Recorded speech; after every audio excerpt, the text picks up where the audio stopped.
welcome to Nick and Dave Deep Dive the Metaverse, a podcast exploring cult classics, subculture, and geek media. I'm Nick. And I'm Dave. And we will be your tour guides for this hot take of Chad Stahelski's 2023 Neo-Noir, Neo-Western, Neo-Chanbara, gun-fu revenge thriller, John Wick, Chapter 4. I just went with a very simplified version of what you said. I said neo-noir action gun-fu thriller. Yeah, I went longer because the Western elements were more pronounced in this one. For sure. And the samurai elements were much more pronounced in this one. Fully, like a third of the movies in Osaka. So, so Chanbara had to go in there in Western for sure. Yeah, I think that this was kind of the this was the most insane installment of the series. It's super long and it's super over the top. Everything is blown out of proportion. Yeah, I mean, why fall down one flight of stairs when you can go down 3 flights of stairs? 200 stairs. Yeah, as we were told. And it's like, why mash up 2 genres when you can mash up 8 genres? And, Yeah, and it's this definitely it's the most over the top. The best looking of the series. Yeah, it looks very expensive. We're just fresh out of an IMAX screening, and this movie's gorgeous. It's the best looking movie. It was $100 million budget. Okay, so this is the most expensive one. Only what, $30 million more than the last one. Mm-hmm. Not too bad. And what was the first one was 20 million or something like that? It was really low. Yeah. I don't have those numbers now, but it's almost double each. Well, not quite double. It was like 20, 40, 70, 100. Yeah. Incremental upgrades. Yeah. And this is, I mean, that's still half of what a Marvel movie costs. And they're like twice as good as a Marvel movie. Yeah. And maybe a third of what an Avatar movie costs to make. Yeah. You know? So it's, they got a lot out of 100,000. Yeah, because most of this is stuntmen and like real world performances. Yeah. It's not a lot. I mean, there is a lot of VFX touch-ups and all this stuff, but it's the bulk of it is just long form martial arts and gunplay. Yeah. It's because you were commenting, we were watching the credits, and there's a lot of effects houses involved. And it was something like 9 or something. Yeah, and it's not what you think of as an effects movie, like an Avatar, where everything's digital, but there are digital effects in every sequence. Yeah, like when somebody shoots at John and he like raises his arm and blocks it with his bulletproof Kevlar suit. Yeah. Which is physics defying because apparently it robs the force of the shot too because it doesn't knock him back like in the real world. Anyway. Unless it's really cool for it to knock him back. Yeah. And then it does. Then it does. Yeah. Anyway, you see you see minutely like little ricochets off of his suit. Yeah. And those are all VFX. Yeah. There's nothing real going there. Yeah. And that's something. And all the muzzle flash is enhanced, right? Because they don't use blanks in the John Wick movies. Yeah, it's much safer. I mean, we covered The Crow before. That's a movie where they used blanks, and there was a malfunction, and Brandon Lee died. Mm-hmm. So blanks are not safe. Well, and the director, he was on that set. He was on the set of The Crow. So it's a topic that's really near and dear to him. He was talking about in one of the interviews that movies are perfectly functional without real guns. It's just that all of the prop houses in the movie industry own real gun arsenals and so they're set up for blanks. They don't have the realistic fakes. So it costs movies more in order to go to the few places that do have the real fakes. And then you don't get the muzzle flare, which most directors love that shit. Of course, it looks cool. It looks cool, and it's it produces an on-set light that changes what the actors look like, and it doesn't. Recreating it digitally is not the same. You don't get that warm flash, but you're risking everyone's life. I mean, like that Alec Baldwin just accidentally killed, not just a year ago, but accidentally killed someone using real guns. Yeah, so this is a gun heavy movie. All of them are, and this is of course a spoiler heavy podcast. Yeah. So if you haven't watched it, go watch it. Or if you just don't care, like I'm the type of person who doesn't care about spoilers. Yeah, see, unless I don't think I'm ever going to watch the movie, I wouldn't listen to a podcast about a movie I hadn't seen. Like I'll sometimes go and I'll read a synopsis of a movie before I see it if I'm not sure, because it doesn't ruin it for me. I don't know. It's good. The more I can be surprised, the more I can enjoy the movie. Yeah.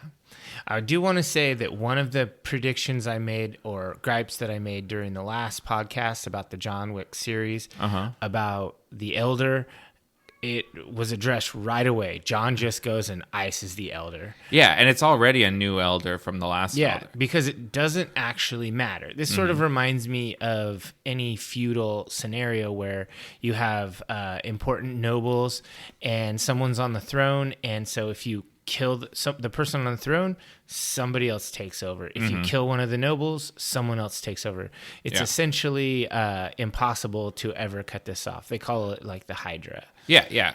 I mean, you can cut the heads off. Winston says that directly. Yeah, that the table is John's Hydra, and it's impossible to get all the heads. Yeah, I really like that because it explains why someone doesn't just clean house, because it's pointless. You can't actually do it. Yeah, there's always someone waiting. Yeah. Something you brought up last episode was your John Wick slasher theory, and I applied it, the 13 elements of slasher films. All right. And it's very close. The first one? You have just in general. Number 1, a psychopathic killer. Okay. I think we have to call John this. I mean, he's a ruthless killer. Sure. Yeah. Killer's backstory is revealed, is element number 2. All right. We've had that. Setting and location. Generally, it's New York City that they're all set in, but they all have a very defined setting and location. Every one of the sets is really important to the scene. Set a time. Slasher movies are always time-based, like over a night or a weekend or whatever. The John Wick movies are definitely like that. Yeah, especially this one. Yeah. It's on a clock. The time is very important. Weapon of choice, pistols. John said it. He chooses his pistol as his weapon of choice in this movie. Yeah. He uses other stuff, but so, like Jason's weapon of choice is a machete, but he also uses pitchforks. He'll grab an axe. Whatever's around. Yeah. So, multiple victims? Yes. The characters split up? Yes. Stranded signals, like people that can't communicate with each other? Not really this one, but that has happened in the other ones where people couldn't get messages to each other and things like that. Jump scares, illogical thinking, the killer resurrects. Yeah, I don't know. Yeah, I guess he kind of does. Because especially at the end of 3, where he's like shot and thrown off a building, and then he's back. Anytime he falls off a building and then gets up, that's slasher stuff. Yeah. Or gets hit by a car and then gets up. That's total slasher. Number 12, this is I think the one that generally does not match, but maybe number 4 does. The Final Girl. The Jamie Lee Curtis or the Sarah Connor, the one that makes it to the end and survives through the whole slasher movie. Okay.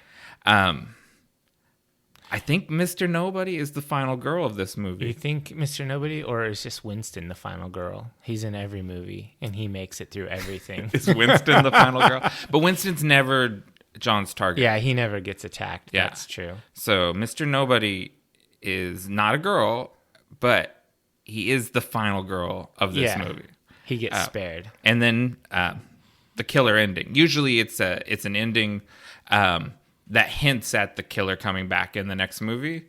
And this movie had a stinger on the end that's a total slasher movie stinger. Sure, and also the very last scene of the movie, because, spoiler alert, the Bowery King and Winston are standing at John Wick's gravestone, and Bowery King says, I wonder if he's in heaven or hell, and Winston just says, Who knows? Yeah. And that's a given. It's a fate. It's a very open. Yeah, it's very clear, in my opinion, that John's not dead. That's his headstone, and maybe they want people to think he's dead. I don't know. Yeah. I think. And then the stinger at the end where Kane and the Japanese lady, telegraphs a fight. Yeah. So at least John Wick Chapter 4, I think basically could be, you can make the case that John Wick is the slasher monster. And I think it just kind of goes for the setting. This is a slasher protagonist. We should add horror to our mini slasher thriller. Yeah. Added to the many genres this touches on. It's pretty cool. Well, let's get into that movie in the main segment, but for now, let's go ahead and roll for initiative. Sure. I got a 14. 15. Ooh, got me. Okay, so I usually stay away from these sort of incomplete news stories, but this one, it seems like they want it out there to build hype, and I'm gonna help. And that's so Henry Rollins was doing. I almost did this one. An interview for The Guardian, and he talked about this project that he's launching in Nashville next year. And he said, it's something I've been working on for a couple years with my manager, Heidi May, who they do a podcast together. And I've put my life savings into it. Rollins said, all I can say is that we're looking at launching in 14 months from now in Nashville, and it'll make people smile until their faces hurt. Yeah, I did a little reading on this. He bought a property there for like $2.3 million or something like that. 2.7 according. 2.7. Yeah. Okay. And because he sold his house in Los Angeles around that same time. Yeah. I guess probably to finance this. Expensive house. I wonder where he's living now. He's living in Nashville. He moved. He and Heidi both moved out to Nashville. Wonder why. Well, I mean, I think it's a commercial building. It's a former HVAC company. I think he's building a record pressing plant. Oh yeah, probably a vinyl pressing plant. It'll probably be a multi-purpose facility, but I bet you that's close to the truth. And Metallica just they bought a out pressing an plant. Existing one. Yeah. He might be creating a brand new one. Yeah, I think so. Because there are new record pressing machines being built. They're being made in there's a company in Germany, Sweden and a company in Germany that makes them. So it's not like he couldn't buy the equipment. Yeah, and I think Nashville's a music town. It's a good place to do that, and he's deep into record collecting. Like he's done many books. He has a whole book series called Fanatic, which is also the name of his weekly radio show, where it's just obsessive notes about records. And so this is totally leaving LA, which he's always sort of love-hated LA to begin with, to open up a record pressing plant. This seems like a Rollins move. Yeah, I don't think you could do it in LA. The cost of real estate and everything is so high. And the cost of labor, the taxes, just everything. Lots of people who do that. They leave LA to do enterprises elsewhere. Yeah. Where's Metallica's plant? Because obviously Jack White has one in Detroit. Yeah, I don't know where theirs is at. Yeah. I love that vinyl has overtaken CDs and is now the number one physical media. Yeah. Which is awesome. Yeah. And there's been a lot of stuff like because there's so few pressing plants.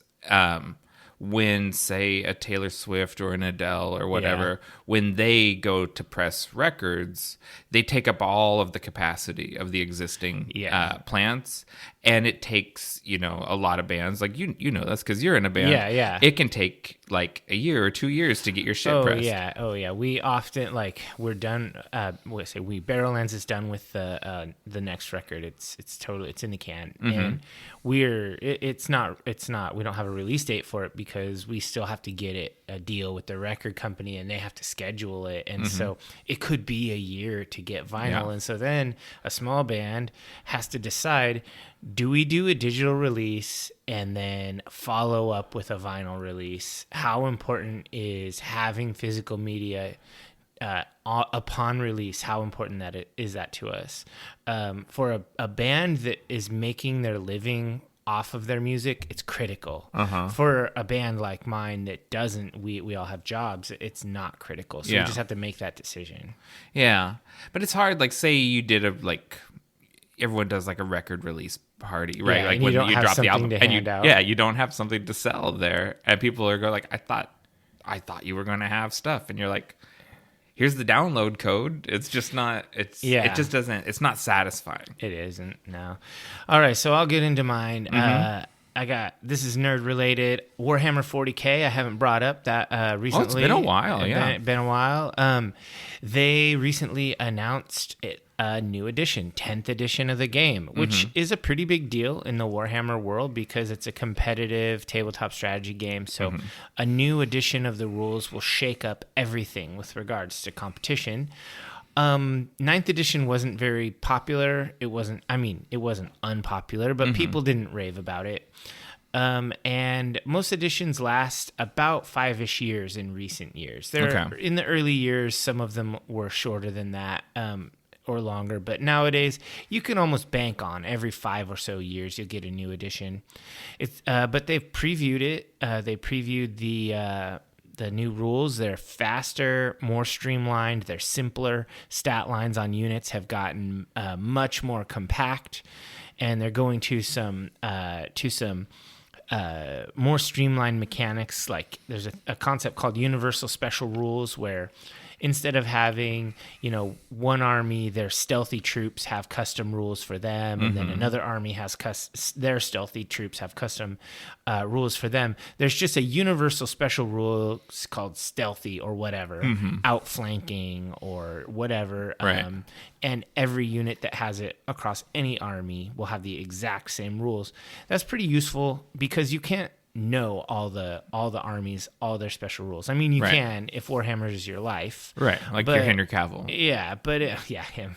But if you're just a casual, filthy casual like me, then you're not going to memorize everybody's rules. I just basically know Space Marine rules and like a couple other armies that I like. Anyway, I think this is pretty cool. It's a good thing. I'm going to follow it. Another big piece of news attached to this is that the new rules, the new core rules, and the new army data slates, which is just the core material, no fluff, no art, nothing. All of that is going to be free for download. You don't actually have to buy the book to get the core rules. I think they kind of have to do this. Almost every other tabletop war game gives away rules. Yeah. They give away rules and sell you books that are like art heavy and that sort of thing, and then they sell you toys. A bunch of models. Games Workshop is already selling you minis and paints and terrain and all of that stuff. Yeah. So they're giving out the core rules, and they'll still have really fat, cool books to sell. But if you just want to play or you want to save yourself $50-$60 because the big books always cost that much, just don't. I'm not going to do it. I don't play 40K that much. I'm more of a collector builder. Yeah. So you just like painting the little guys. Assembling them and painting them and collecting them and having a cool little squad of werewolf marines. You need to go to IKEA and get some glass display cabinets and put your nice minis out. But then I'd have to find a place in my house to. You got a lot of places. This is not. You have a big house. It's not very cluttered. All right, so what do you got next for the news? Another sad one. I'm always the obituary guy. Walter Cole, a.k.a. Portland's legendary drag queen Darcel 15, passed away at the ripe old age of 92. This was reported last Thursday on Darcel's Facebook page, and Darcel has been entertaining Portland for more than 50 years, and he was recognized by the Guinness Book of World Records as the oldest performing drag queen. Jeez. So this is a big loss to the Rose City. He's one of those people, like an ambassador for the city. He's one of the kind of icons of Portland. And so his drag club is legendary in that world, and it's just things will be different without him. Yeah, I saw this all over my Facebook feed. Lots of my friends posting about it and whatnot. And it's a pretty big deal in Portland. And And I mean, he was just old as hell, so it wasn't like a huge surprise. Everyone wasn't like taken from us too early. Yeah, but, no, I feel like a sad thing. The last couple appearances I'd seen of him, you could tell like that he was not on in his best health. He was feeling his age. Yeah, but yeah, we'll raise our podcast fuel to Darcel. Yeah, all right. So my last one is just a quickie. We actually briefly talked about it, and when we were in the movie, we saw a preview for the Dungeons and Dragons movie, or just a little clip. I just wanted to bring that up. I think I brought it up before when it was long in the past, but now when this podcast drops, the movie will have been out for one day. So you should go out there and see it if you're a nerd.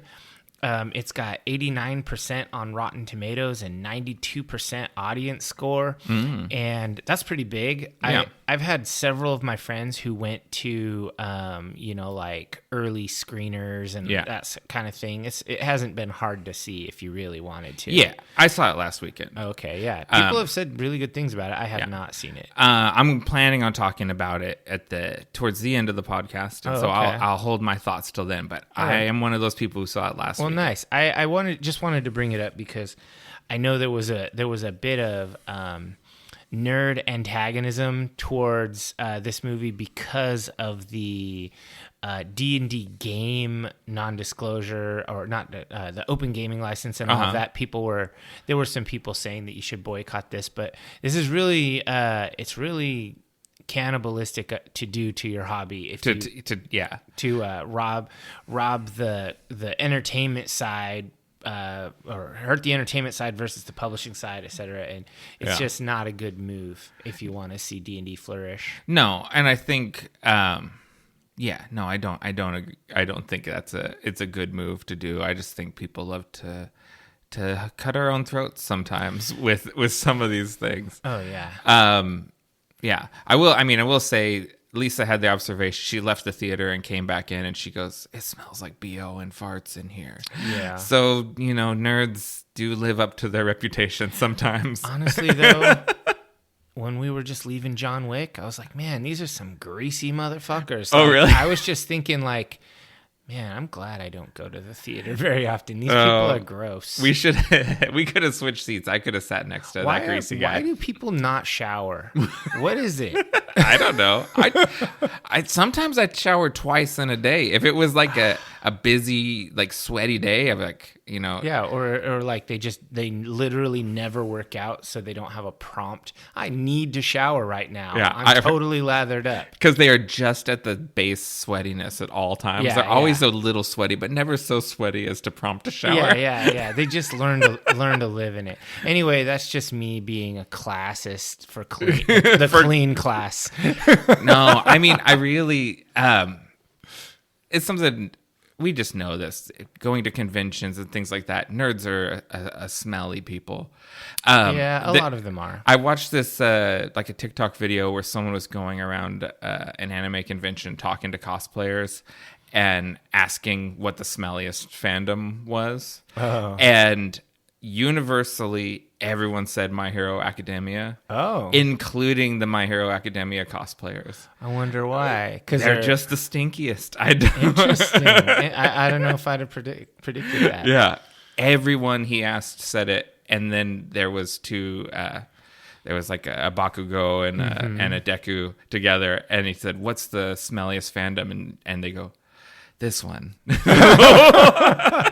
That's hilarious. All right, so what is our podcast fuel today? Our podcast fuel today is Throne of Blood from Holy Mountain Brewing Company in Seattle, Washington. Nice. It's a German-style alt beer with an ABV of 4.9%. It's brewed with a mix of German Pilsner and Munich malt. There's a Karamunch and a touch of Carafa, fermented cool with our favorite strain of Kolsch yeast and conditioned ice cold. This is pretty good. I like it. I really like the can art. I think it's rad. It's got this centipede surrounding a rabbit, and it's covered. It's like got a bunch of arrows. Yeah, and there's a moon with a spider web. It's just spooky. Yeah. Have you ever been to Holy Mountain? I never have. Very metal brewery. Okay. And it's very cool. I really like their beers. Lots of old world styles like this. I picked it because Throne of Blood is the title of a 1957 Akira Kurosawa movie. Oh. And Chad Stahelski, he makes... he doesn't hide the Kurosawa influence, especially in this movie. There's some straight up like John Wick standing in front of the cherry tree with the blossoms gently falling off, and it's like, oh yeah, okay, I know what movies you've been watching. Yeah, I love those scenes. And Stahelski is attached to direct a live action adaptation of Ghost of Tsushima. Oh, and I didn't know that. So I don't, video game movies don't always have a great reputation, but I want to see that. I want to see him direct that movie. I think that a lot of stuff like Last of Us, or a lot of, and just the Star Wars stuff and Cyberpunk and whatever. I think that we're moving toward an age or an era where things are kind of pan media. Yeah. If a property is good, you'll see it in everything. You'll see it in games. You'll see it in movies. You'll see it, whatever. And you could do, because like a game like Tsushima, where the voice actors are also the basis for the characters, you could do it with the exact same cast and just shoot it like a real movie. And I think that would be a perfect fit for Chad. I think that's it, totally in his wheelhouse. Yeah, I think that'll be great. All right, so let's go ahead and take a break and then come back with our main segment.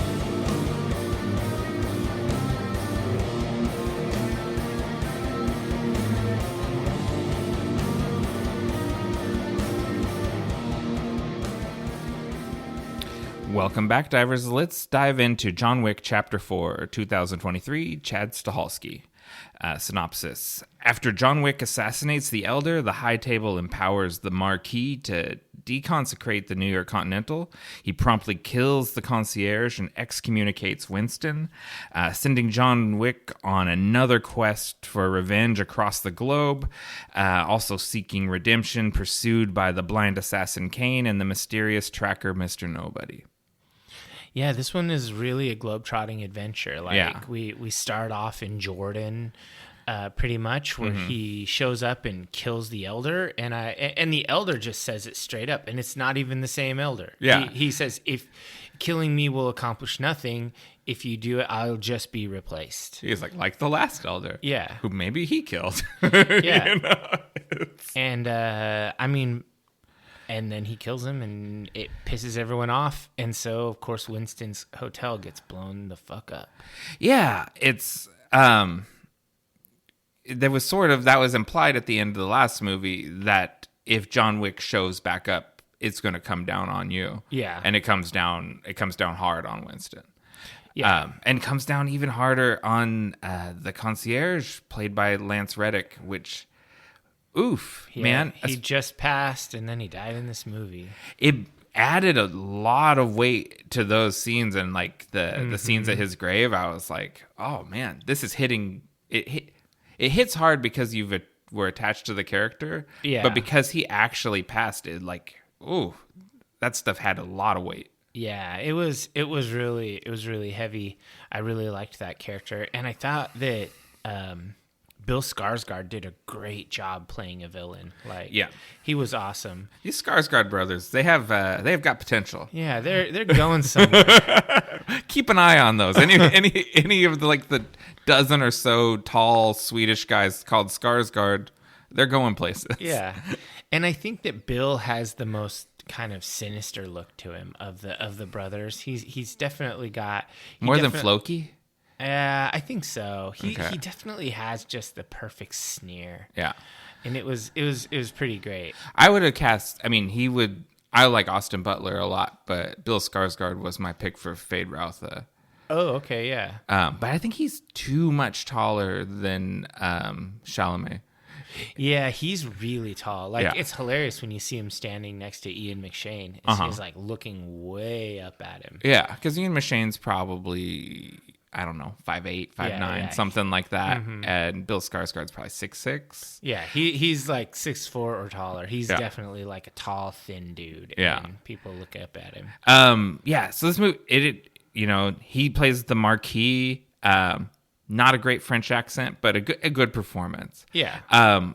These movies, every one of them introduces new things. Yeah, new elements the Elder, to the game. the Marquis, I think the Marquis is he's just a nobleman. He's one of the high table things, just like but he's not part of the high table. I think he is one of the high table members because all the 12 signatories signed to empower him. My impression was they sent him, but he's not one of them. Well, it seemed like they empowered one of their own, like the one that was making the promises. Like he basically was currying favor. This is just my fan theory, of course. It reminds me of like from Vampire the Masquerade. If you have a bunch of Primogen, and they all are like, well, yeah, this one of them, first one of the equals says, "I'll get the job done," and they're like, "Okay, we'll all give you all of our votes, and you just do the work." Yeah, but Winston says a thing to him about how they're both below the table. So I think he has table ambitions, but he's not quite there. They say the same thing with the Ruska Roma. They say they're beneath the table as well, and they have a seat. Well, one of them has the seat. But I think everyone who participates in the society is below the table, except the Elder. Okay. Even the ones who are part of it. And I think when you say below the table, we're not talking like positionally, we're talking you live beneath the rules of the table. Exactly. It's sort of a symbolic. We're all under this, and just we're processing in real time because we just saw this movie, and so we're figuring this less out. Than an hour ago, and we did not talk. We walked out, went to the bathroom, and we're like, all right. Podcast. Yeah, we drove separately, so because we're coming from different places. So I think that it was really cool how they had empowered this guy, whether he was an agent or whether he was a member of the high table. Either way, he was the person wielding the full power of the table because he just straight up deconsecrated a place, and then he did it again when they go to Japan. Because that's the first kind of scene change is John we're introduced to the Continental Osaka, and it's a really cool Japanese hotel. And I gotta give them points for going and at least filming some establishing shots on the street in Osaka. Yeah. Because I really hate soundstage Japan. Like when they build like a little block and it doesn't look like any real place at all. It's sort of like just a Blade Runner set sort of thing. And it's like... they had. I like the real street shots. There was a Japanese unit. It was very small. They didn't do any of the action stuff outside. It was all done on sound stages. Because it happens inside a hotel. Yeah, and you can do that. But shoot your. This is just my 2 cents. Fast and the Furious. Let's use them. Send a unit. Go shoot real shit on the street in Japan, like Fast and the Furious 2 did. Tokyo Drift actually shot stuff in Japan. But then I don't think, what was it? 10? No, 9. The last one. That was fake Japan. Yeah. Yeah. So real Japan, real Paris. This carries a lot of weight with me. Yeah, I thought it was really cool. I mean, obviously, a lot of the movie was also filmed in Paris. A lot of it. Yeah, in Berlin. Like the last act. Yeah, so they go to. Are we in the storytelling segment? I think we're getting to storytelling. We're just freestyling. Yeah, the synopsis. Keep rolling. Storytelling. Basically, this movie happens in 3 major acts. Yeah. We have the Osaka. We have the establishing prelude in New York, and then we have the Osaka act, the Berlin act, and then the Paris. and then the Paris act. Yeah. No, totally. And they are all fully extra. Yeah. Like there is so much shit happening. Each of these could have been a movie. Like John goes to Osaka, reunites with his old friend, and they have to face off against the assassin Kane. Like that could have been a movie. And then easily that would be a good movie on its own.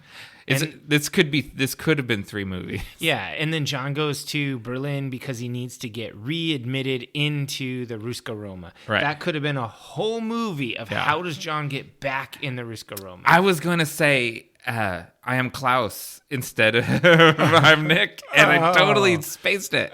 The autopilot took over. I was even saying it as I drove here. I was like, I am Klaus. Oh, man. I am Klaus. Now that you mentioned it, we can't even go back and re-record the intro. I know. God damn it.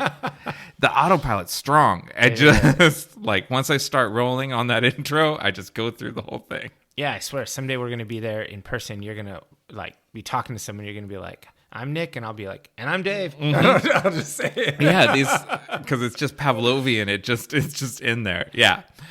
Klaus is, just a goon for the Ruska Roma, but he's sort of like an I am Groot. Yeah. He sure. just says his name, and I was like, that's my name actually. I should start doing that. Yeah, that's hilarious. Yeah, and then the third act in Paris where he ends up doing the duel, or he gets readmitted into the Ruska Roma, so he's allowed to challenge a duel. Yeah. And then, of course, they try to prevent him from getting the duel location, so he has to auto forfeit. That could have also been an entire movie. It was really a cool plot. I thought this plot was interesting, compelling, and I never felt bored. Yeah. So, once again, directed by Chad Stahelski. This one is written by Shay Hatton and Michael Finch. It is the first movie in the series not to be written by series creator Derek Kolstad. And there is, it's definitely got a different flavor. It does. Yeah. It's way less gritty, and I would say it's a lot more, it's got a bit more of a high concept. It's a little more meta, like. Yeah. Well, because there's a whole, I'll hold on to some of the themes and themes and stuff for when we get there, because there's a lot of themes, more themes in this one than there is in the others. Yeah. So I think these new writers have a different flavor, and I mostly enjoyed it. Did they write 5? Because 5 was filmed right immediately after 4. Or there's a 5? Oh yeah, there's going to be a 5. You should Google that. I'm gonna Google that. Yeah, John Wick 5. There, it's already. I thought the interviews I'd seen with Stahelski and Keanu, they said that this was it. This was the last one. Yeah, I don't think so. I think there's definitely going to be a 5, unless my Google foo was failing me. But I think that there's definitely room for ongoing, and there's also room for spin-offs, which we're definitely getting. Oh, I see what you're saying. So this was announced in 2020, and it was the CEO of Lionsgate that said a 5th movie was being developed.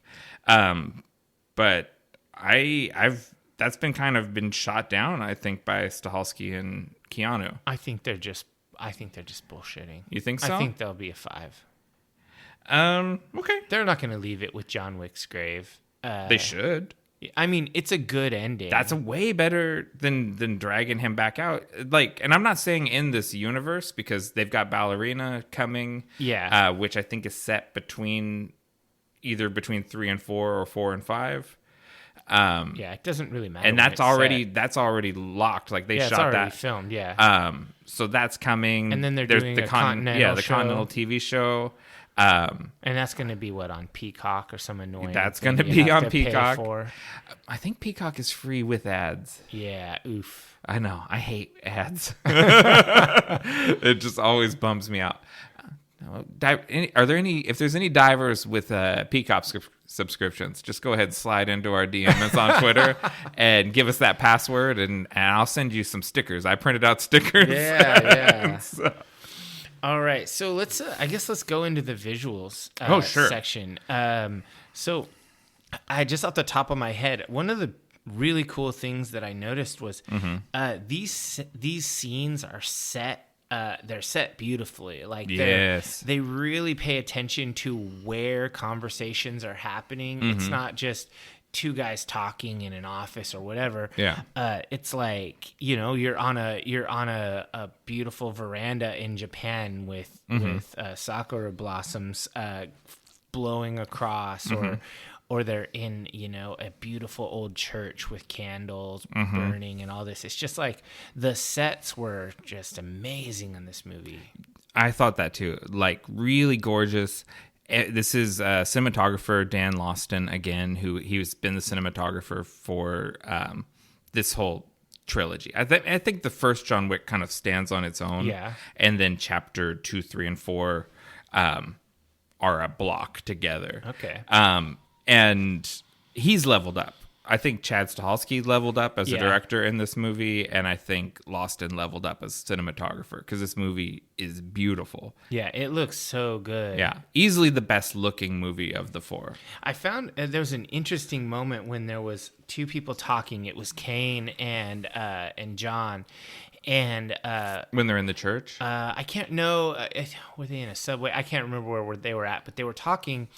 And I was looking at John's face, and he was talking, and I noticed that Kane's face was out of focus. And then Kane started talking, and his face came into focus, and John's went out of focus. And it was extremely subtle. It was not like ham-fisted, but it changed where your eye was looking in a very nuanced way. It did. I know what scene you're talking about, and it was one, I think, where Kane had his glasses off. Yeah. And his because he's blind, his sclera contacts, or whatever you call those contacts that block out your eyes. Yeah. They catch the light in a particular way, so it's almost like his eyes are glowing when he's out of focus. And I thought it was a really eerie effect. And then when he starts talking, he becomes the focus. Yeah, and then there's another scene where they do that, where John is talking to Mr. Nobody, and they do it very subtly, and it's extremely cool. Like, I just noticed the camera work and the way, and that might have been done in editing or whatever, but it was just really, really cool. Yeah. And there's, one thing that even though I've been trying to avoid reading reviews and stuff of this, one sequence that I've just been unable to not hear about was the overhead shot, and it's in this in a derelict building in construction Paris. Place in and Paris, and John's running around, and he's got a shotgun with dragon breath shells in it. Incendiary shells, and the camera pulls up, I guess on a crane, and goes up above and shoots it, and it's sort of like one of those top-down games, video games, like Diablo or Gauntlet or something like that. You see the walls, but there's no ceiling. Yeah, exactly. You see the top of the wall, and you follow John on one of his rampages through this building, and it's people are going to be studying that shit in cinema class for a long time. That scene, my jaw dropped. That was so amazingly done, and it was done in a fluid single shot take. It was just like, oh my God. And then it cut into some close quarters fighting, and then it cuts back to the overhead, and John does another sequence through where he's being chased by these French ruffians, and I was just like, oh my God, this is so cool. I was blown away by that particular scene. It's crazy because we were talking, and you see this stuff becomes much more clear when you watch the movies close together and you see the progression. Yeah. Because we were, fairly impressed with Chad Stahelski as a director on his first movie. You're like, that's a good first movie. Yeah, John Wick 1 was just killer. Yeah. 4 movies in, he's a really good director. Yeah, he is. I'll pretty much watch anything he directs. Yeah, it's like, this guy is good. And him with Lawson as a cinematographer, they're doing when those two click together, magical. Cool. Kevin Cavanaugh is back as the production designer. Different costume designer. This is Paco Delgado. And I love the clothes in this movie. The clothes are insane. This is what, I'm I would wear any outfit from this movie. Yeah. Mr. Nobody, that's totally my style. Yeah, Mr. Nobody looks like early period Kanye West. Outfit. Yeah, he's got the rolled beanie and like a wax trucker jacket, backpack, and combat boots. And I was like, he's got like rolled up like Dickie pants or something. It's like, that's a good look. That's strong look. Yeah, and the bulletproof backpack. That's a cool move. That's actually like a real thing. You can buy those on the internet, including the part that pulls up over your head to, and then it velcros to the back, so you're then wearing a vest. That was a cool move. I like Mr. Nobody. Yeah, he's pretty rad. I also loved his choice in weaponry. He used a lever action rifle, so it's not going to jam. Yeah, so I was wondering what kind of gun that was. It was a pretty. I'm not a gun person. It's pretty rare I get like a gun boner, but that was one of those ones where it's like, oh, maybe I should buy a gun. Yeah, I mean, that one will never probably be outlawed because it's a lever action. It's like straight up like Wild West style, but his was all tactical. And you could disassemble it really fast and reassemble it. But it was because really he's cool. always popping it into the backpack and then taking it back out. Yeah, it basically has a pin on the receiver, so you can extend the barrel. I'm sure there's a bunch of internet articles about all the guns of John Wick. Yeah, I'll look that up and see if that's under 500. That's put that on my sample list. Not with all the accessories, but probably the base gun. The base model, and then I can buy that stuff slowly but surely. I like toys. Maybe it's time I get into guns. Yeah, I mean that's a thing. That's a America whole thing. thinks of guns as toys because of movies like this. They're just so beautiful. I guess in as far as cinematography and production design, it's hard to not. It's like you could go through it scene by scene, but there are some just really cool ones, like in the Berlin club scene. It's really cool when he goes into the back room where it's all dark and whatnot, and then it goes out into the club with all these people on many levels, and there's water effects going everywhere. Yeah, it's so cool. The club, and that kind of, we'll get back to that in the themes, because it was Himmel und Hölle. It was like heaven and hell was in German is the name of the club, and it had multi tiers, like it had heaven tiers and hell tiers down below, and it was like, I mean, all of the John Wick movies have had that, like a nightclub sequence. There's a club scene. Yeah, it always happens. People dancing as other people fight to the death and just ignoring it. Yeah. No big deal. You don't run away from gunfire. No, because it's like it's almost, this is like the John Wick world is a better version of you remember the movie Wanted? Yeah. From the early 2000s. It's a pretty good movie. With the Secret Society of Assassins, and they have just sort of carte blanche out in the world. It's like John Wick is like a better execution of that same concept. Yeah, I'm with you on that. Yeah. So did you have any other visual stuff you wanted to bring up? No. I mean, all the stuff in Japan we talked about. It's a subtle difference, but the palette of this movie has changed. We've shifted away from the pink and blue neon, into red and white was the kind of the most common colors, and a lot of times, the red neon goes up, and John will be all in red, like everything's illuminated in red. Yeah. That's drifting towards talking about themes again because it's the blood. But I thought there was an evolution to the aesthetic of the movie while still being in the same universe. Yeah, I'm sure that they really thought about it and talked about it because it's a big deal. It's a lot to. There's nothing in this movie that's not deliberate. It's very considered. Yeah, it's extremely planned out. Yeah. So what about audio, the sound design, and the music? So the same composers, Tyler Bates and Joel J. Richard doing the score. A lot of the same themes come back. I like the music. I like when La Castlevania or whatever he's called drops in with the dubstep. I like that stuff.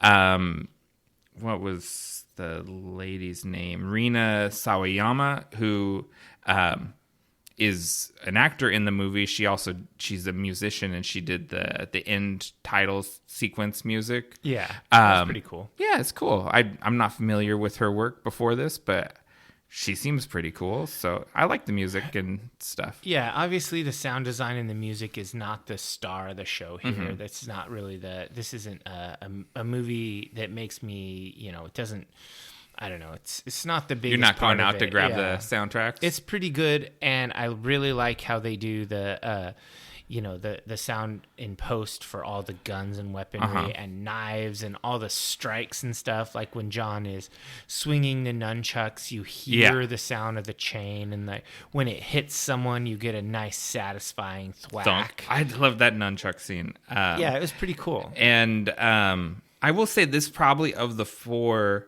And maybe it's just because this is the first time I've seen one of these in the theater. I think this had the best sound design of the four. It had the most like immersive sound and like visceral, like when he goes down the stairs, which happens a lot. Those all those thump, bump, roll as he goes down the stairs. Maybe it's just because it's so much louder in the theater than at your house. Yeah, I've got a pretty good sound system. Yeah, but do you crank it when you're at home? I don't. I don't. Like actually, people would be surprised how low I listen to music and TVs. If I'm home alone, volume at 10. I have it down like just audible. Yeah. But when we watch movies, we turn the stereo up and like get into it. Yeah. Okay. Yeah. I don't think there's a whole ton of stuff to talk about with the sound design. The music was good. The sound design was good, but it wasn't the star of the show. Yeah.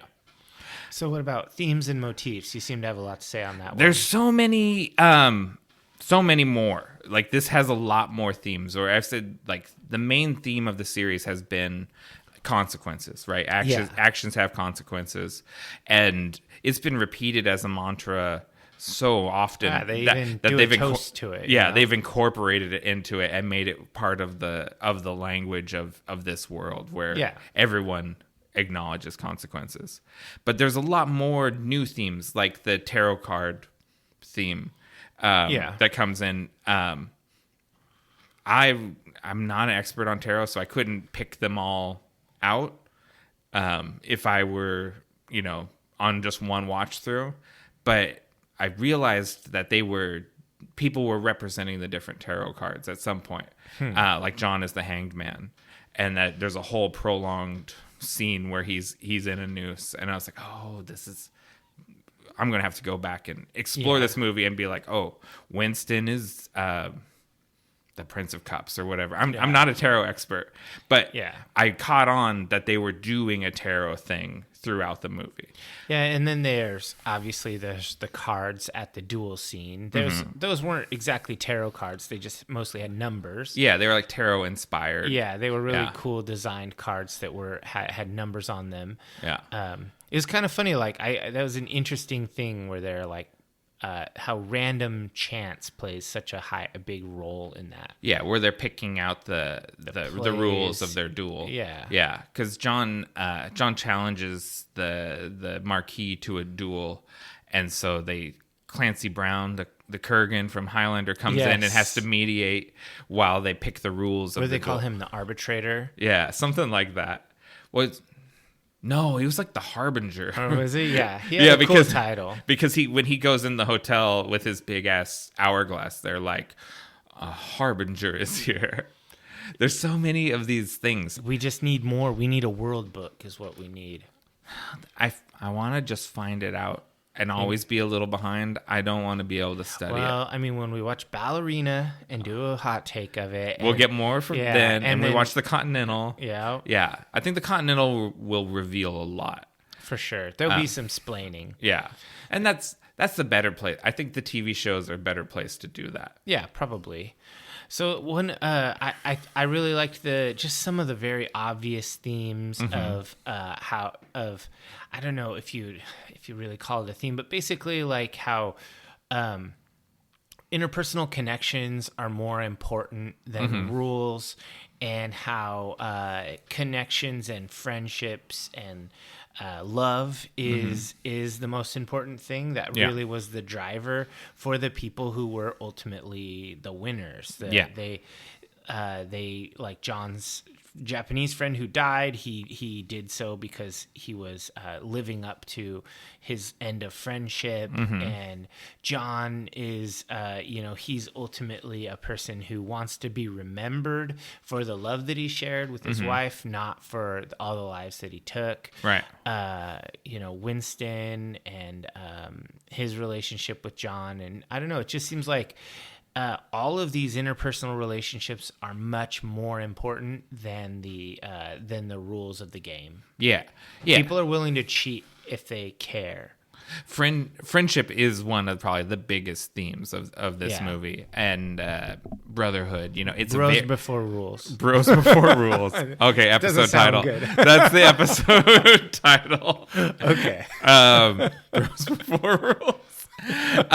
That's totally a big theme of the movie. For sure. And so you called it out before, sort of like when John is on a mission of revenge, he wears the black shirt, right? Or when he's doing table business, he wears the black shirt. But when when he's a renegade, he wears the black shirt.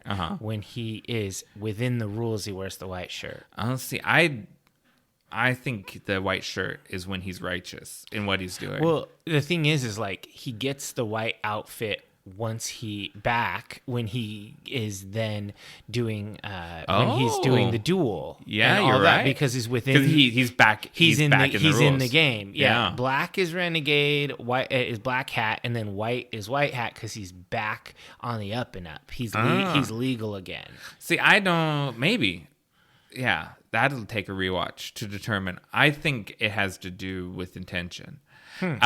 Because when the intention is righteous, and it's both him and Donnie Yen's character, Kane, they both are in the white shirt at the end where they have their duel with each other. Yes. Because they're both doing things for the right reasons. And did you notice that before the duel, when the Marquis is like pouring over the map and John's approaching, he's in an all black on black suit? Yeah. Because he is the off the reservation guy. He's trying to cheat the duel. Right. So he is out of compliance. He's out of compliance. Where they're in compliance, so they're wearing white shirts. Yeah. No, totally. I love all that stuff. There's lots of great color story in this. Yeah, like it's great because it's like the Bowery King is the one who brings him his two outfits in this movie. So the first outfit in the beginning is the black on black, and then the second outfit when he's in the subway is the white. The white one. Yeah. That's really good color story. There's a time when he's on the subway train in Japan and he's escaping, and the lights are red, white, and blue in the train. I thought that was an interesting choice. Yeah, I was like, I swear I've been on that very same subway train in Tokyo. Yeah, like probably. It's so similar. What's the train line? I can't remember what the abbreviation is, but yeah, probably a very similar train. What other themes? There's a whole. Every director loves Jesus because there's always that sort of martyr, redemption, resurrection thing going on in movies. Well, yeah, it's just the monomyth. Because John has to, and the heaven and hell, right? He has to go up those steps to get out of hell to get up to his redemption at the church. Yes. He gets his hand and his side pierced along the way, and it's a very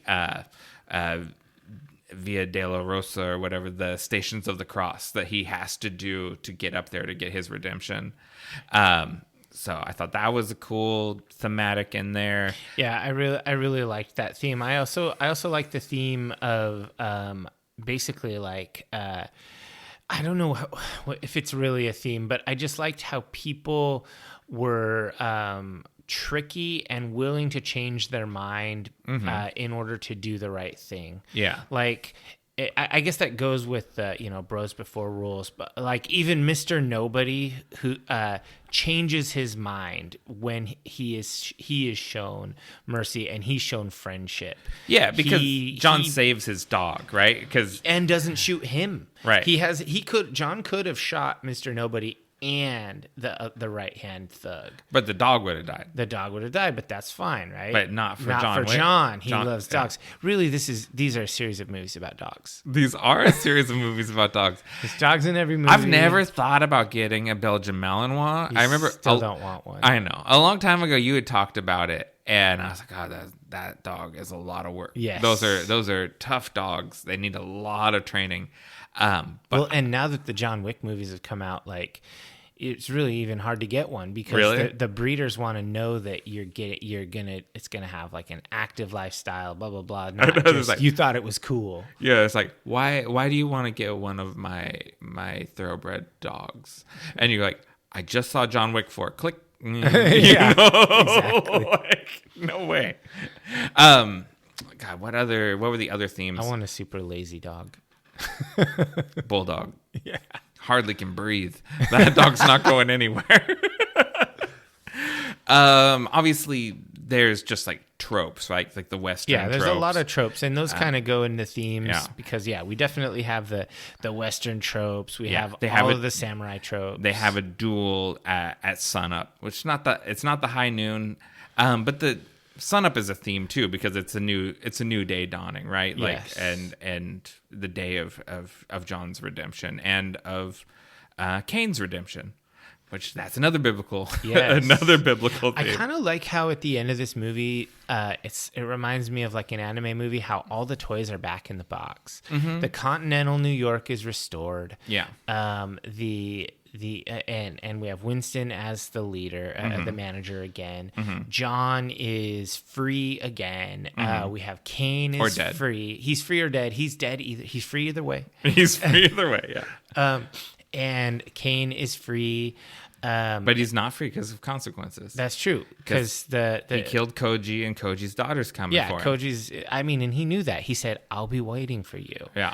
And so Koji's daughter is coming at him with a knife in the end of trailer stinger. If John Wick 5 is not John Wick 5, it's Cain 1, I'm good.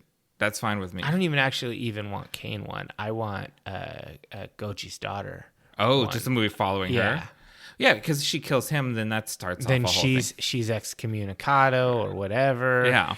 She did this off the books, and he was protected, like, because Cain was absolved and free and Yeah. protected now. So then she goes on the lam, and Yeah. she's a badass, and that would be cool. That could be a whole thing. I love the whole archery thing. Like, Yeah. that was so cool. Oh, yeah, all their like Daiku bows. yeah, It was really badass. all the stuff in Osaka. So, speaking of the Osaka stuff, that's just loaded with Kurosawa homages. Oh yeah, for sure. And there's just tons of that. Like the movie, the opening sequences where Winston goes to see the Marquis for the first time. Yes. That's all Blade Runner. Like Yeah. because he basically does that whole sequence where Deckard goes to Tyrell. He Yep, goes there exactly. and all the light, it's the same kind of amber light through the blinds with the view of the city behind them. And I was like, okay, someone was watching Blade Runner because all of these shots are here. And then they go to Japan and it's loaded with Kurosawa homages. I want a big ass dope office like that. Just huge, just so much space for no good reason. I want a 6,000 square foot office. You're like, it's so big, so people have to walk a long way when they come to my desk. Yes. And the lighting is really cool. It'd be perfect. Yeah, and then like the one of the towards the end, one of the sequences in Paris is a homage to the movie The Warriors. With the exact same setup where you have the DJ kind of calling out the location while people are trying to kill the warriors. The DJ's doing that with John Wick. And it's just sort of the close-up of the DJ's mouth leaning into the microphone. And those are all homages to the movie The Warriors. Yeah. And I forget the guy's name, but one of the guys from The Warriors was the body disposal guy in the first 3 John Wick movies. Yeah, the cleaner. So yeah, the cleaner. Yeah. So it's like, they kind of tied that knot and made that Warriors connection. And probably if I pick it apart, there's probably more. Like, there's a lot you can do here. Like I said, this is 3 movies worth of material. Yeah, because the stuff during the duel, they shoot that like like a Sergio Leone spaghetti western, yes, very much. With the sunrise behind them, and like you see that iconic shot from like behind the hip of one of the guys where the other guy's over there with the sun. Yeah. There was the riders in Jordan coming in from the sunrise, basically. Like, that's a real iconic homage shot to something. It's a movie lover movie, right? Where he's showing all of his influences. It's one of those movies where it feels like, if I never make another movie, I'm going to get everything into this one. Yeah, I made this one. Yeah, of course, but this guy prints money. They're going to let him make whatever he wants. Yeah. And I hope there's a John Wick 5. But if not, I'll be satisfied with a good ballerina. Yeah. More John Wick universe. I'm there. I'm on board with that. Doesn't need to be Keanu. I'm happy to have... Give me a Mr. Nobody movie. I like Mr. Nobody. Where's he come from? And what's his deal? And he's not an assassin. He's a tracker, right? Yeah. He's a guy that locates people and clues you in. And sells it. Yeah. That's an interesting job. Like, Mr. Nobody really got my interest because he seems so apart from... He's in the world, but apart from it. Yeah, and he even uses like a tracking dog. I know, and I had just fallen in love with these dogs. He just, is it balls? Is that the command when he tells? He says kill or balls. It's the throat or balls, really. Yeah, that's all you need. Pretty much. So how about performances? What do we got here? Ooh, we got a lot of them. We'll start with some of these new people. Donnie Yen as Kane. Fresh onto the cinema scene. He hasn't made very many movies. Donnie Yen, that guy's going some places. Pull up his IMDb, 200 movies. Yeah, exactly. Yeah, he was great. He was playing Kane, who's a blind, kind of pseudo-retired assassin. Yeah, he's someone like John Wick who got out of the game, but a condition of him being out is occasionally they pull him in for something hard. Yeah, and he has a daughter, and if he doesn't do it, they kill his daughter. Yeah, Donnie, have you seen the Ip Man movies? No, I have not. Oh, dude, are they good? They're good. Those you should at least watch the first one. I think it's on Netflix. All right. Maybe you don't stick through for the other 5 or whatever. But the first Ip Man, so good. Donnie Yen. I hope this is for the American audience. This really brings him some notoriety. Oh, he's in Rogue One though. Like he's in other American movies. And he is such a fantastic martial artist. He makes things look easy and extremely stylized. I really enjoyed how they characterized Kane. It was just a really great great character and performance. His fighting style, like we've seen the blind swordsman many times. It's a blind fury. Yeah, Rutger Hauer. It's a trope, but he has a very unique take on it. I love his repeated stabs on people when they're on the ground, and he just comes up and goes pop, pop, pop, pop, and gives them like 4 stabs.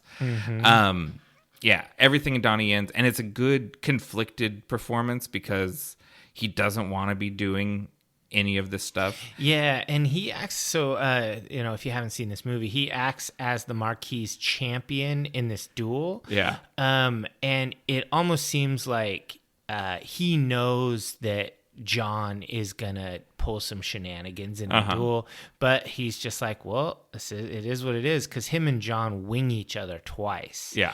And then the third bullet, Kane hits John in the belly, like in the abdomen, And so then the Marquis comes out and says, I get the coup de grace. I get the coup de grace. And he grabs the pistol and he goes up. And then, of course, Winston says, you fool.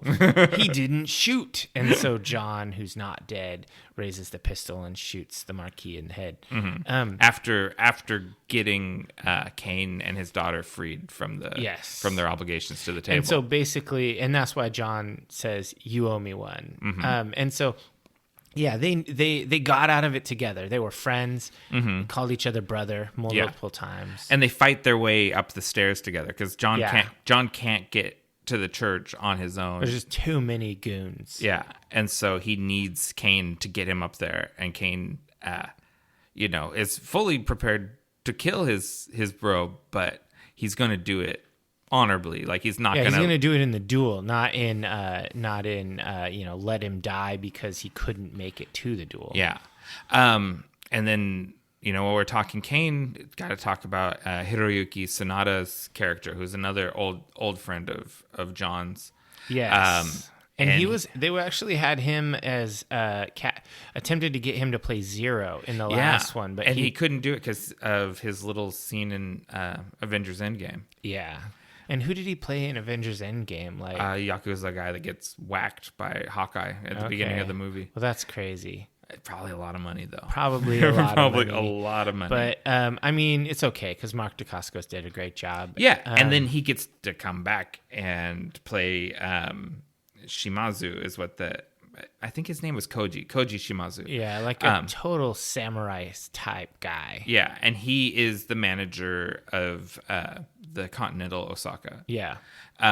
That performance was really good. I love that guy. Yeah, he's going somewhere. I mean, right. All these like 50-year-old actors have good veterans careers. of Asian cinema. Yeah, so Keanu said in regards to working with Sanada and Donnie Yen, both of them, he's like I'm a movie star actor or martial artist or whatever. They're real martial artists. He said they're real martial artists. I'm a movie martial artist. Yeah. And so it's like a real difference. Like they're the real deal. He's just really good at like faking it with people who are willing. I think that's that's over modest watching some of the behind the scenes things. No, he learned judo. Yeah. He's good at judo. Yeah. The people training Keanu Reeves, everyone is very impressed with how much he's at this point jiu-jitsu and judo, I'll say master, that's crazy, but like expert. Yeah, and a stunt driver and a stunt man. He's an excellent driver, like especially when he does all those motorcycle scenes, because that's his jam. Like he's a motorcycle guy. With all due respect to all the people who have done the Fast and the Furious movies over the years, Chad Stahelski should do one of those movies. Oh, yeah. Well, because the driving in these movies is so much better than the driving. It's less fantasy and it's more realistic, and it's really cool. Except for you still can get hit by a car and live. Well, that's because when you're an assassin under the high table, you just don't take damage until it's ready for you to cinematically die. Yeah. Because John, I do armored combat, and like if you hit someone with a stick or a nunchuck in the head when they're wearing a helmet, it's just kind of your head's pushed back. If you hit someone with a stick or a nunchuck and they're not wearing a helmet, they're done. Yeah. Because your head caves in like a melon. Yeah, and he's like whirling the nunchuck and hits a dude like right in the temple, and the guy just winces and then throws a punch. I'm like, no way, dude. Yeah. That nunchuck would end you. Uh-huh. But that's just not how it works when you work for the high table. You have great fortitude. Yeah, it's because everyone's hopped up on those pills. That's true. Whatever the pills they have that let them ignore their damage penalties while they're fighting. Because everyone just has to be unable to move after the pills wear off. This is just a superhero movie. It is totally a superhero movie. It's just cooler than a superhero movie because you're not wearing tights. You're wearing a suit. It's just a different flavor of superhero. Who else do you want to call out? I mean, it's really tough, because I just saw the movie and I didn't write notes, but I like Mr. Nobody. He was dope. I thought that guy, that actor. That's Shamir Anderson, plays Tracker. who always introduces himself as nobody. Yeah, and I really like that character, and I like the performance. It was realistic. I like the acting, the dramatic acting that occurred when he's making deals with the Marquis, or when he's talking to John or whatever. I just thought that performance was extremely good. Obviously, you can't talk about one of these movies without talking about Ian McShane, who is just amazing. I love that guy. He's one of my favorites. I think that's probably like the most he's had to do in one of these movies. Yeah, he was pretty on scenes. screen. Yeah, and it's a redemption story for him in a parallel to John, because he's John's second in the duel. Puts it all on the line because he's gonna die if John loses. Right. And he's had everything. He's got nothing to lose either, right? Because he's had everything taken from him, including his homie, best friend, the concierge, Lance Reddick. Yeah. Sharon. Oof. That's what he calls him. Rough. Yeah, and that was so I really liked Ian McShane's performance in this. Obviously, we've talked a lot about Keanu Reeves. That's a given. Yeah, and we talked Bill Skarsgård as the Marquis. He was so good. Yeah, real, classic scenery chewing villain. He reminded me of the Baron from the Marvel show Captain America. Winter Soldier. Yeah. Baron Zemo. Yeah, he reminded me of Baron Zemo with how he's like a classy mustache twirler. I was gonna say, if you're gonna say Baron Harkonnen, that's literally his dad. Yeah. Well, yeah, he's kind of got a bit of that too. But yeah, his dad. But no, I think that he was extremely, extremely good. Bill Skarsgård impressed me. Yeah. We got Rina Sawayama, who played Akira, who is Koji's daughter. Yeah, she was really good. I would watch a show or a movie about her in a minute. This is her first movie, as far as I've seen. Yeah, I think they cast her because she's like a choreographer, like a dancer or something. Like, she's a musician. She's a singer. And they cast her because she just looked really good for the role. She has 400 million plays across streaming services. So she's pretty well known. Yeah. Yeah, she did a good job. I would definitely watch that. I'll call it an ensemble. I loved the Ruska Roma. Oh, yeah, so good. Like, I want to see more of them. So cool. Yeah, and the new boss lady. The new boss of the Ruska Roma was Natalia Tena, of course, who played Tonks in the Harry Potter movies, and Asha in the Game of Thrones series. I always love her. Like, she's awesome. Whatever she's in, even though it's usually small parts, like, she's always kind of one of my faves. Hopefully she's in Ballerina, like, as the leader of the Ruska Roma. Or do you think they'll have Peter in there, her dad? She could still be in there. Oh, because Peter would still be alive, but she would still be. I hope she's on Ballerina. Or in the movie, film Ballerina. Yeah, Continental's the show, Ballerina. Well, and we know movie. It's not like it's not like a studio forced spin-off, because Winston and John Wick are both in Ballerina. Yeah. So that means that it's, they might have kept some continuity there. Scott Adkins plays Killa. I think that was the main goon for the Marquis. The Marquis, his number one guy, his the unkillable dude. goon. Yeah, that guy was really, really gnarly. And then also, I kept thinking he was dead. He's a slasher movie. Yeah, guy, he kept coming back. The big German guy with the inhaler and the gold teeth. Holy crap, that was hilarious. He was simultaneously funny, but also very scary, like a kingpin kind of a dude. Right.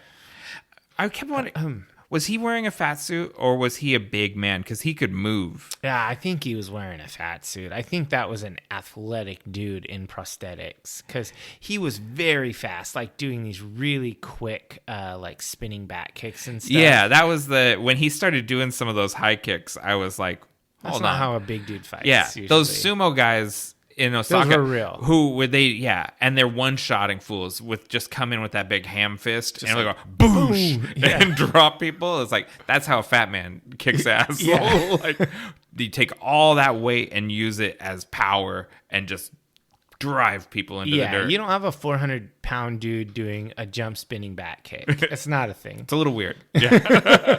But he was a good minor boss, like a minor villain. Yeah, I mean, I think those are all the big ones. So did you want to call out a personal highlight and what worked for you? What was my personal highlight of this movie? It's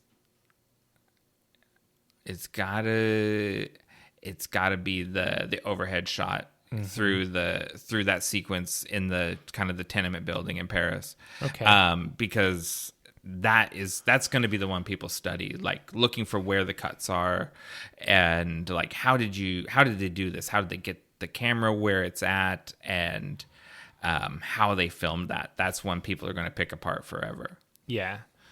What about you? That was going to be mine, so I'll take my second favorite, which was the center of Paris roundabout. That was gunfight into fist fight. Human Frogger is what I call that sequence. That scene was insane.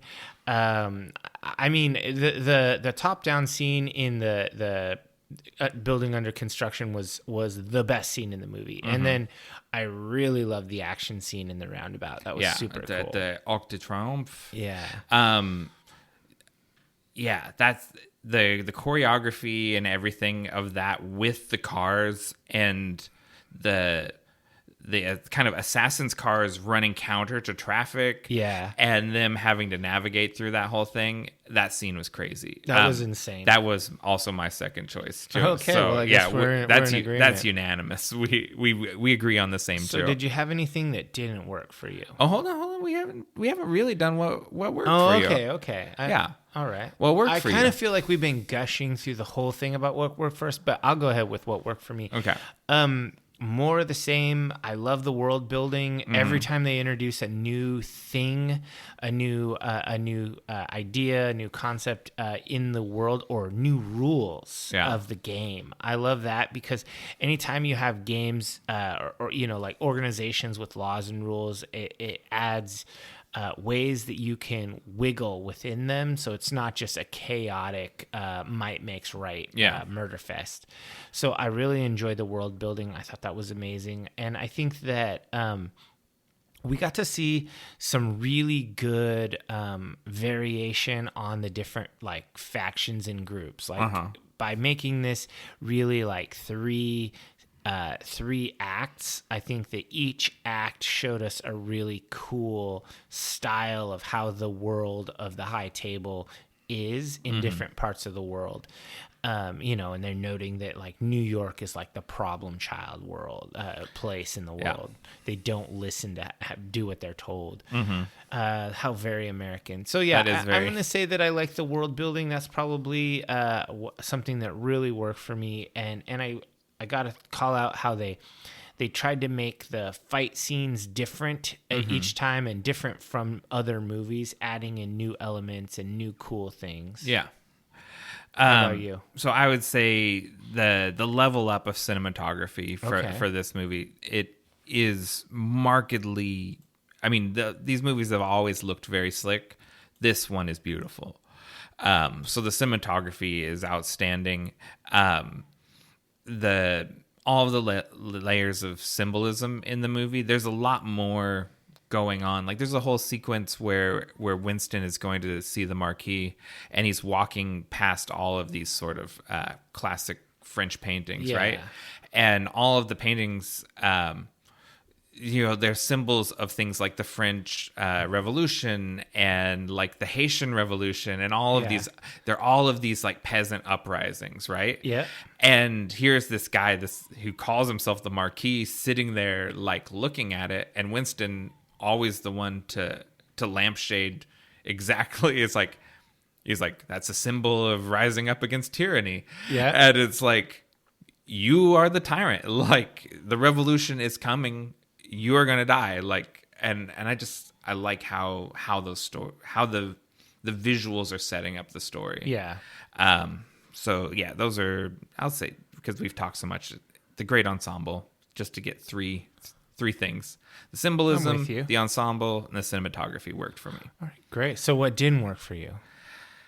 I mean, there's not a lot of plot to this movie. Mm-hmm. Like, I'm very happy that it ends with John appearing to be dead, at least. Yeah. Because I really don't need to keep rehashing this again of John going against the table and trying to get. Yeah. It's so repetitive. Like, there's so many things. Like, we have our obligatory nightclub sequence where John goes through shooting people while people ignore it, and we have the obligatory John getting hit by multiple cars.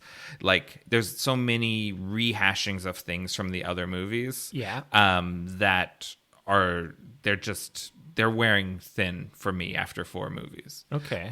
So when we got to the end and we have the tombstone and like it felt like this could be the end, that brought me kind of back up where I was like, was there really a point to this? But if we get a satisfactory conclusion out of it, then there was a point. Okay. You know, so it's like, but if there wasn't, I'm going to have a problem with just rehashing these same things. Yeah. If it's just always John versus the high table, then it's kind of...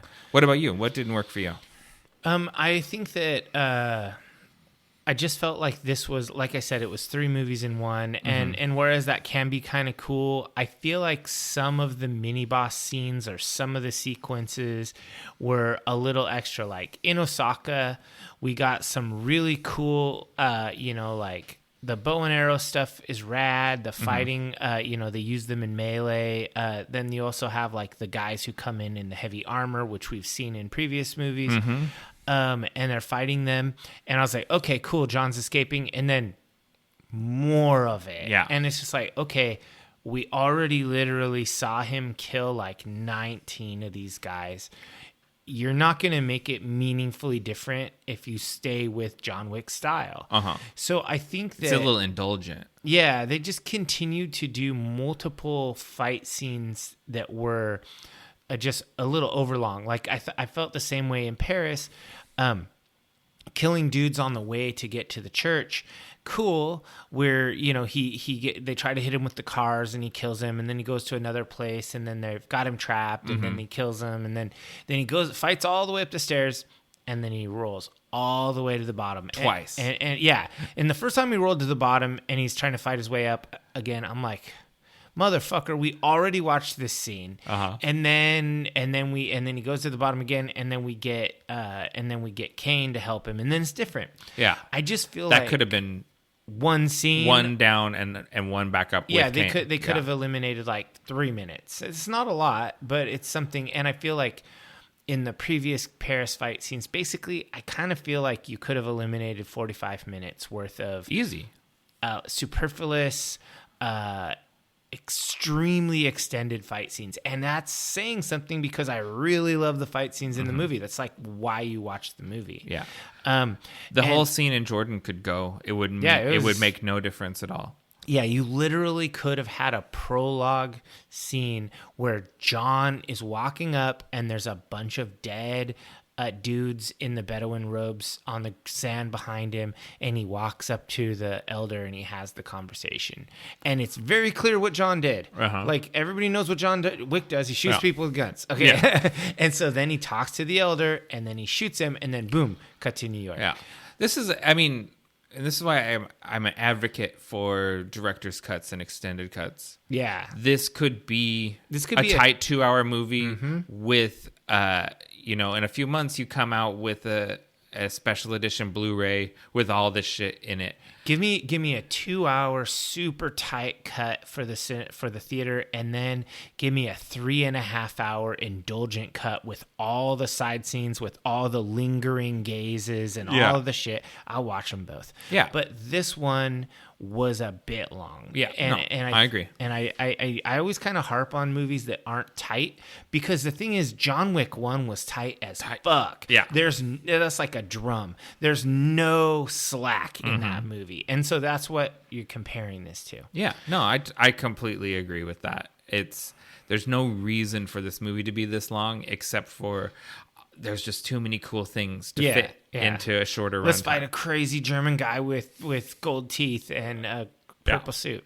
Yeah, that is another fight that went on probably. It went way too long. It was like 3 sections of fight. It could have been one. Well, it's a heaven and hell club, right? With upper levels and lower levels. Yeah, I get John falls twice. Yes. We don't need a second hell. Like, thematically, he fell from heaven to hell and had to fight his way back up. Chad needs to hire us. I'd be like, this is a real cool scene, Chad, but this is for the DVD. This is not for the theater. Yeah. No, totally. I'm with you. So what's your rating? What's your final thoughts? So this movie has been a little divisive. I've seen a lot of stuff about how it's the best John Wick movie, and then I've seen a lot of reviews about that basically from people that are done with John Wick. They're tired of John. Yeah, and I get both sides because on some levels this is the best of the movies. It looks the best. It looks the best. I think it's the most fully realized thematically of the 4 movies. The fighting is insane. Yeah, it's got the best choreography and just like it's really strong. If it had ended any differently than it ended, I might have marked it down, but I'm at a 4. I think this whole series has been 4s across the board. So I'm going to give this similar. I think that or the exact same rating, 4. But I think that it was a little indulgent. It could have been a 5-star action movie. But like you said, it repeated some of the stuff from previous movies. Some of the scenes were extra long and indulgent that was just not needed, and you can't have that for a 5-star perfect movie. Yeah. So I'm gonna give this a 4-star. Rotten Tomato has over 233 critic reviews with a consensus of 95%. It's strong. And that's just pretty huge. Like I think that this is it might be the best John Wick movie. It might be the second best John Wick movie after the first one. But it's certainly really fucking good. Yeah. I think it's the best of the 3 sequels. Yes, it is. It's the best of the 3 sequels. The first one just stands on its own as this sort of perfect revenge movie. Yeah. Revenge thriller. Yeah. We're on the same page. All right, let's take a break. Come back with our ending segment.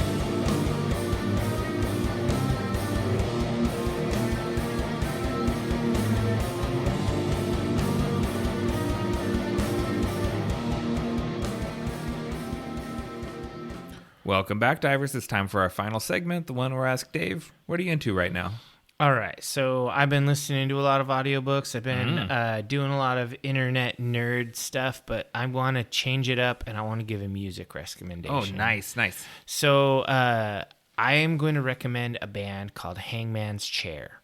Okay. They have an album out called Loner, and it's been out for about a year. It's new to me, though. It was on a best of last year list, and so I added it to my my YouTube Music, which is like Google's version of Spotify. Yeah. And I listened, and I've been listening to it a bit, and it's kind of categorized. So this is a band with 6 albums, and this is their 6th, and they have lots of splits with other bands and lots of singles and several EPs. They're from France, and early on they were called like sludge or stoner doom, but in their later career, their last couple of albums, it's more like gothic doom, with clean vocals and occasional moments that's kind of a rock metal style. Sometimes it sounds like ethereal and post metal, like Alcest. Sometimes it sounds like a down-tuned version of like an Alice in Chains riff. Oh, interesting. It's really heavy. It's kind of groove. The singer has a really good, clean style. There's no screaming really. And it just has these amazing hooks, and the music is extremely moody. It's very, very vibey. I don't know. So I feel like this album, there's a lot going on. It's really good. And this is a Loner is the one you're talking about? It's just called Loner. right? Or is it a loner? A loner. Yeah. Oh, a loner. Okay, there we go. So a loner. Yeah. So yeah, Hangman's Chair. It's their last full length. They've made They have a single out right now called Spleenwise too that just came out this year. Yeah, and this is a really cool band. They're on tour in Europe. I was really hoping they'd be touring in America sometime soon, but right now they're playing Europe. So I wanted people to check that out. And I thought this is a pretty approachable band. Like if you like rock that's heavy and you like kind of moody music, this is super approachable. You could put this on for normies who don't listen to extreme metal. Yeah. Yeah, that's what metalheads think. That's true. I would say that this is as approachable as like it's not even at all in the same vein, but like Tool. Really? Right? Which is like alt metal, right? Yeah. But with a clean singer. Okay. This would be like alt metal with a clean singer. So it is more alt than doom. Yeah. They used to be a doom band. Okay. I don't really think they're doomy. Okay. They tune to B, which is like 7-string guitars. Mm-hmm. So it has that da-da-da-da. It's kind of like a nice low sound to it, but it's also got those ethereal stuff. Yeah, so not Sabbath-y. Pretty clean vocals. No. It's like... Sometimes it's like Alcest, and sometimes it's like Alice in Chains. Huh. It's cool. Great. I love it. I think you'll like it too, actually. Yeah, that sounds cool. And I don't think I've heard of that band. So. No, I had never heard of it too. And if you're wondering where I get my random metal stuff, I listen to Banger TV, YouTube channel Banger TV. There's a monthly show called Metal Monthly, and the host his name's Blaine, and he highlights bands that are not mainstream. Like he tells you what's coming out that month from the big names that everybody's going to listen to. They're like, oh, a new Behemoth is coming out, a new whatever. He doesn't review those. He doesn't feature them. Right. He just names them off, and then he features 5 albums probably that you haven't heard of. That's and cool. He plays clips and talks about the band, and this was one of them. Okay. Band. And this was on, I think this might have been on Blaine's Best of last year. I don't know. But it came from Banger TV. That's where I get a lot of my stuff. Banger TV. Okay. Well, I'll look into that too. It's a really legit YouTube channel with multiple hosts, and they do lots of like album deep dives or genre deep dives. And then my favorite show is Metal Monthly. Cool. We're due for another album deep dive. We haven't done one for a minute. We really should. All right, so what are you into right now? So I kind of previewed this earlier, but I went to an advanced screening of Dungeons & Dragons Honor Among Thieves. Oh, yeah. This episode's dropping on the 1st, so it came out yesterday for you divers out there in internet land. Yeah. It's a synopsis. Their synopsis, I didn't write this. A charming thief and a band of unlikely adventurers embark on an epic quest to retrieve a long-lost relic, but their charming adventure goes dangerously awry when they run afoul of the wrong people. It's directed by John Francis Daley and Jonathan Goldstein. Adapted from a screenplay by John Francis Daley, Jonathan Goldstein, and Michael Gilio. And the film stars Chris Pine as Edgin. He's a bard. Michelle Rodriguez is Holgan the Barbarian. Regé-Jean Page is Zinnik the Paladin. Justice Smith is Simon the Sorcerer. Sophia Lillis is Doric. She's a tiefling druid. And Hugh Grant plays Forge, and he's a rogue, I assume. He's kind of like a con man character. Mm-hmm. It's a very D&D game. Or movie. You know how filmmakers, they always pitch things as it's this meets this, right? Mm-hmm. It's Guardians of the Galaxy meets Lord of the Rings is what this movie is. Perfect. It's not as good as either of those things. It's not as good as Guardians. It's not as good as Lord of the Rings. But it's entertaining. It's how many stars? If it's a classic, it's a 3.5. Oh, okay. So it's a tweener. If you're predisposed, you can push it up to a 4. If you're like Dungeons & Dragons is stupid, you will not be convinced that it isn't. Okay. But if you're a fan of Dungeons & Dragons, if you like Critical Role, if you like movies like Guardians of the Galaxy, that's very tonally like that. All right. It's a little meandering, I think. Sure. It would have been a better TV show than a movie. Huh. And the reason I say that is because you play role-playing games in sessions, right? Yeah. And sessions break up into episodes. Yeah. And it feels like a series of sessions. And that doesn't feel like a movie. It feels like a season of a TV show compressed. Okay. You know what I mean? Yeah. So I would rather blow the sessions up and have a little more time with each session than watch them run through a series of sessions. Gotcha. Okay. And maybe that's just from playing a lot of role-playing games. I can kind of tell, like, this was a side quest. This is a mission that the DM has sent them on to go find this thing, and this NPC joins the party for a little while. And it is very D&D. It's clearly in the Forgotten Realms setting.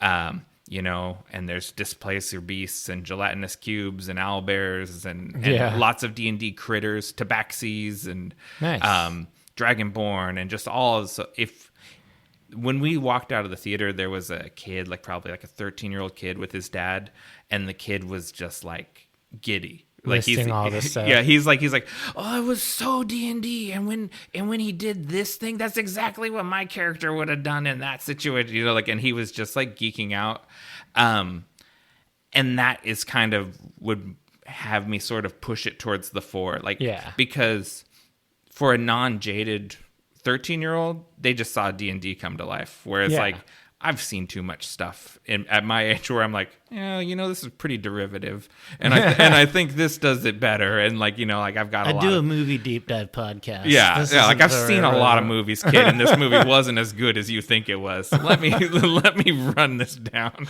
Let me tell you about some obscure fantasy movies from the '80s that you won't like at all. If you haven't seen Kroll, totally. So yeah. If I'm not being snobby, you could easily justify a 4-star. Super fun. Yeah, I've heard from friends that said that was there's a lot of fun little Easter eggs for D&D players. Oh, yeah. But it's very digestible for a non-D&D player. Yeah. Well, you just that's just a Birdman, and that's a cat lady, and and that's a little person, and that's I don't know what you would call an orc if you didn't know what orcs were called. Everyone knows what orcs are called. They're from Tolkien. Yeah, that's true. Yeah. It's fun. It's a fun movie. You'll enjoy it. I'm sure. I like Critical Role more, I think. Okay. But I like Critical Role quite a lot. Yeah. So. All right. So I guess I'll give them that call to action. Go for it. Subscribe to us on your favorite podcatcher, as well as YouTube, Spotify, and Audible. Don't forget to leave us a review. 5-star review costs you nothing, but means everything to us. New episodes of Nick and Dave Deep Dive the Metaverse drop the 1st and 15th of every month, and you can find us on all social media platforms across the Metaverse is at Deep Dive the Meta. We are on Twitter, which Dave likes. We're on Instagram, which I likes, and we are on Pinterest, which no one likes. Well, I guess this is really goodbye. Don't say goodbye. Say good journey.